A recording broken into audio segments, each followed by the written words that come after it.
بسم الله الرحمن الرحيم الحمد لله رب العالمين الصلاة والسلام على أشرف الأنبياء والمرسلين نبينا محمد وعلى آله وصحبه أجمعين وبعد يقول الله سبحانه وتعالى في محكم كتابه الذي لا يأتيه الباطل من بين يديه ولا من خلفه تنزيل من حكيم حميد أعوذ بالله من الشيطان الرجيم واذكروا إذ كنتم أعداء فألف بين قلوبكم فأصبحتم بنعمته إخوانا ربك سبحانه وتعالى أكن جيد بتقران إساق بجماعة غيستي ورى أمنتي دان درتي والقودي وسمى دان كنا في كبيرنا قبلي ولرتي دولاني أمتا دبافي صدما والدواترني والبليسادا تران نمني ولدتي أرار سودة دبي غافا ولدتي إسرار آرسيسا يادت آداجي غافان قرآن كنا ولدتي إسرار آرسيتو قوسين تاسيسا ما يادت آدا فأصبحتم بنعمتي إخوانا سببا قرآن كناتين أبولما إسلامما أركتني أبوليستاتني غافسا نعمان سنرتي تلا أولسا yaada dhaame isirii ummanni muslimaa jee rabbiin dubbate obboleen kiyya sagantaan keenyalleen gaggabaabaadha daqiiqaa muraasa kana keessatti awwaliin dubbachuu barbaadu daqiiqaa tokkos lamaas ta'u maaltu nama kana walitti qabee nama tona tokko godhaa waan jedhamu namaatu nama hanguddummaa bakka bakkaa dhufee nama kana hedduu haasa'ee walitti tokkoomsaa turemoo irra manguddoon addunyaa tana keessatti argame maalii waan jedhamu jechuudha kana haruma gabaabaan hoggaan jiru namni addunyaa tana tokkoomse quraana rabbiiti aayataan amma isinii dubbadde keessatti rabbiin ni'maa tana hoggaa irratti lakkaawwate ummataan akkas jedhe aaya biraa keessatti illee osoo isin waan dachii fi samii tana guuta addunyaa giddanii ilaal ummata kana walitti tokko goona jettanii warra ilma namaa kana kadachii kanarra yaa'u kan silaa isin walitti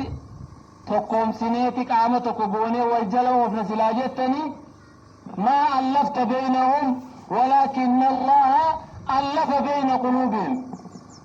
ilmi namaa waliin nama qabuu hin danda'u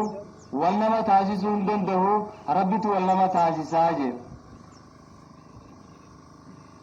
kanaaf obboleeyyan keenya nutuwani nurraa barbaachisa tokkummaa rabbiin keenya quraana keessatti dubbatee kawarri nu duraasan ittiin fayyadamee tokko tahee yaanni isaanii walii galee nageenyi addunyaa tanaa ittiin argame makluuqni itti hafuura baafatee aalamni addunyaa tanaa itti nagayaan jiraate quraana rabbii san qabanne tokkummaa san jala yaa'uutu nurraa barbaachisaa jechuudha yoo nuti tokkummaan keenya diigamtu nuti wal dhaga'uu yoo dhabne maaltu nutti argama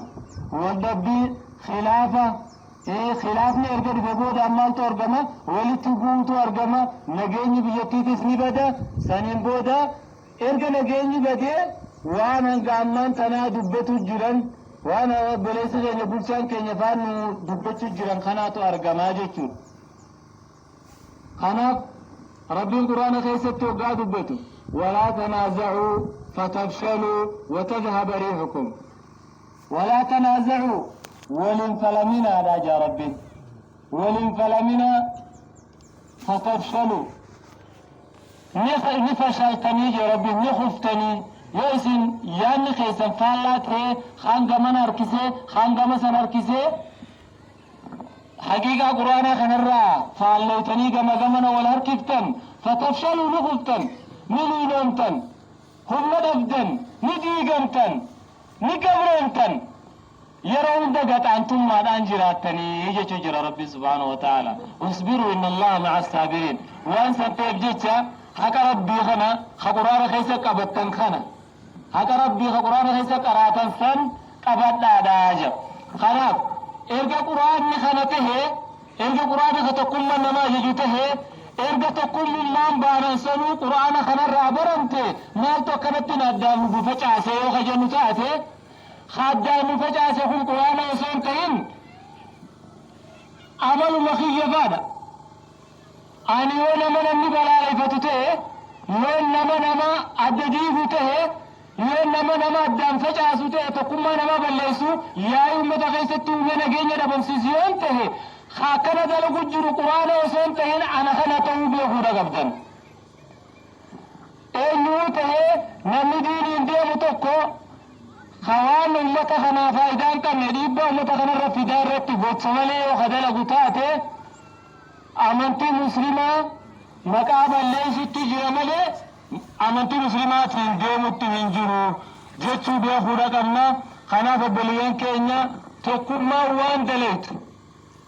namni harka tokko ta'ee jiraachuun waan dalaydu alarra deebi'ee gartee gaawwanneen nuumi jirtu waan ramadaana kana keessatti waliin dalagaa turtan harka tokko taatanii tuutoon 50 nama tokko ba'aa taateeti nama 50 tapha taatii jiran akka akkas ta'e ramadaana kana keessatti waan dalagaa turtan rakkataa meeqa bira dhaabbattan masjiida jaartan majlisa jaartan yatiima uwwiftan rabbi sin irraa jaalatu rabbi sin irraa jaalatu silaa tokkummaan jiraachuu baate silaa wal dhagahuun jiraachuu baate silaa wal jala deemuun jiraachuu baate wanni amata kana keessatti isin ramadaana kana keessa hojjettan sun hin hojjetamu. Nama wal dhagaheetu nama qaalii walii godheetu faayidaa buusuu danda'a bakka takka da'uu danda'a. Kanaaf obboleen keenyaan gabaabutti wanniin isinii dhaamu lubbuu xiyyaa fi isiniifillee waa inni dhaamu rabbii keenya haa sodaannu hadiisaa fi quraana akka inni bu'etti fedhii keenya jala deemuu dhiifnee hadiisaa quraana jala haa deemu erga muslima taane dirqama rabbii keenyaa haa baanuun isiniin ja'a warra irraa fayyadamu rabbiin waa taasisu. Wassalaamu alaikum warahmatullahi wabarakatuh.